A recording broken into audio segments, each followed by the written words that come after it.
How could a man possibly forget the day the world inverted? Never again would a Tuesday be this gripping. The spectrum of it all came to a standstill. The sky seemed possessed, as if the zeal was siphoned away eons ago. The established blemish of asphalt was further tarnished with rubber that seemed infinitely darker than ever before. Anyone worth their salt would enter a frenzy upon realizing their choice mug had mutated into a foul charcoal smudge. The final straw was seeing the cadaver of the sun scrape over apartment blocks, basking in a revolting ashy radiance. There was no doubt that this was Tony Lazuto's doing. He chose a boring day for his empire to come to a halt. Lazuto started his empire the same way the news magnates do. Father owned a local broadcasting station. He got a job purely based off merit and owned the joint within a couple of years. Once he hopped off the airwaves and onto the TV, his inherited network of producers were practically hypnotized into following the script through bribes given as donations by his father's shell companies. The next step in his plan was to use populist propaganda through staged reality TV and partisan reporting to turn the working class against immigration policies the presidential cabinet were attempting to implement to combat the last decade's stagflation. This would allow for a pro-Lazuto candidate to come to power in our humble town of Moore, concentrating growth back into his own ventures and widening the gap between the rich and the poor. The only things not under his spongy thumb was the free will of man and the array of vibrance to be found in Mother Nature. I'll go snoop around at his old stomping ground.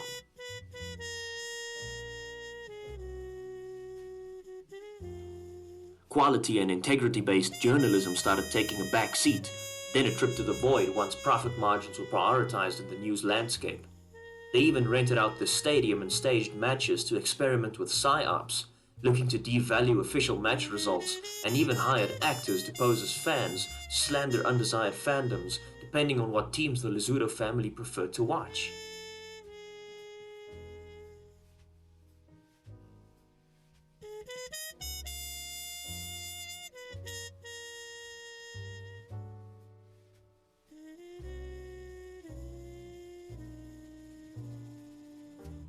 How strange. This company was supposedly absorbed 3 decades ago when his father Jacoby Lazuto bought them out. Outdated tech like this wouldn't stand a chance against Orion, NMB or Delta. This was manufactured 2 weeks ago right here in Moore. I better take this to Hopkins.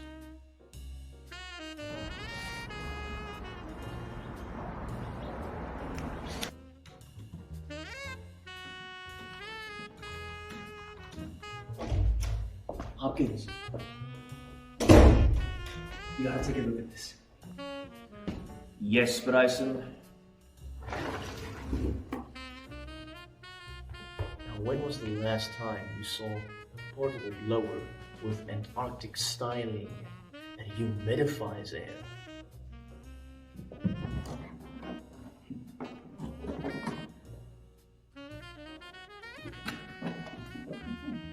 That little MacGuffin was built 2 weeks ago right here in our town. What do you make of it? This kind of technology pretty much outdates us as people. I remember seeing an advertisement for a fire sale on TV, but I'm reading a blank beyond that. You're onto something. There's just one thing you missed. Yeah. He's hosting a press conference tomorrow night, announcing the return of said blower to stores nationwide.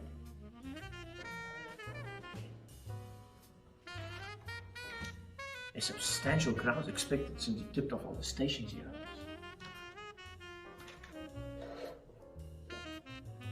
He's at his office right now. I could put out the flames before it's too late.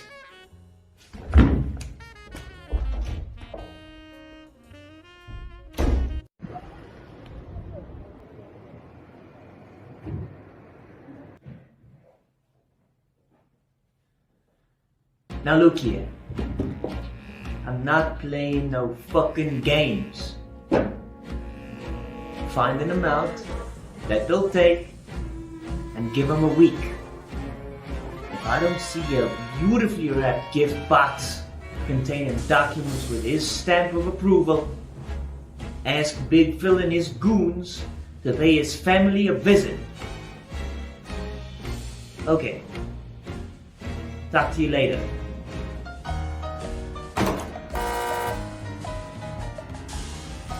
Come in.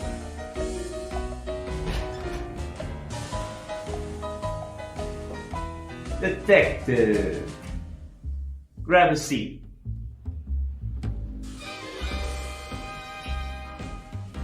So, do you care to tell me anything about the new supply of blowers that you guys have been manufacturing? Now, how much you want? Excuse me? I'm not in the mood for explanations.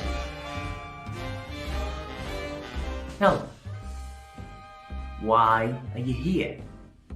My, your office seems quite chromatic compared to the rest of the outside world. Your blowers got anything to do with that?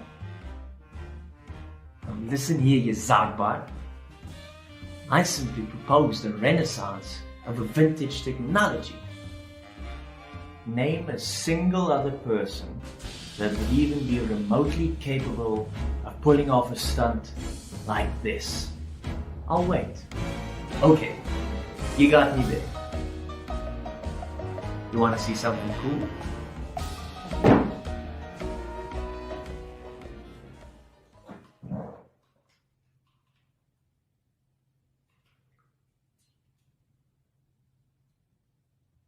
Just a sec.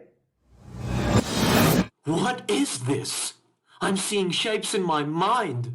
I can taste time. I feel the rainbow of understanding digesting my spirit whole. Make it stop! My goals are beyond your understanding, detective.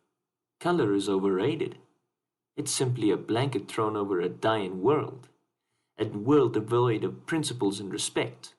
None of our fine citizens deserve even the tiniest hint of its faux splendor. Why get rid of something that's a fundamental part of the fabric of existence? Are you mad? You think I was joking about the blanket part, do you? This needless dimension was cast into this terrible realm by Bolshevists near the end of the Great War. Their aim was to make General Ludendorff's troops stand out in pockets on the battlefield. Quickly turned into a vanity affair after the war.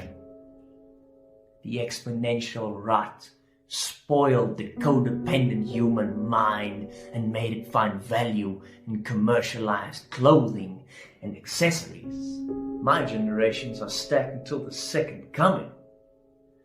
I just want to see the animals out there doing admin jobs and approving home loans to pay for something for once.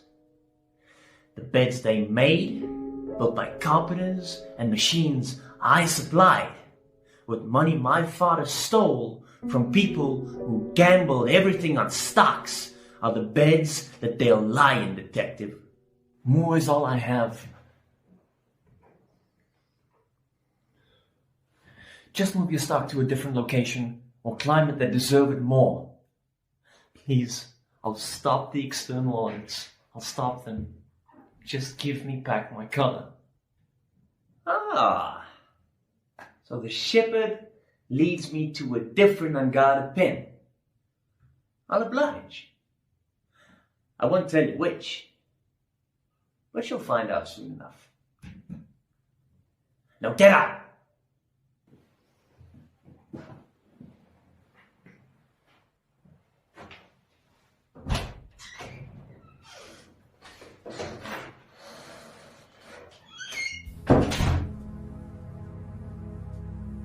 What more could I do?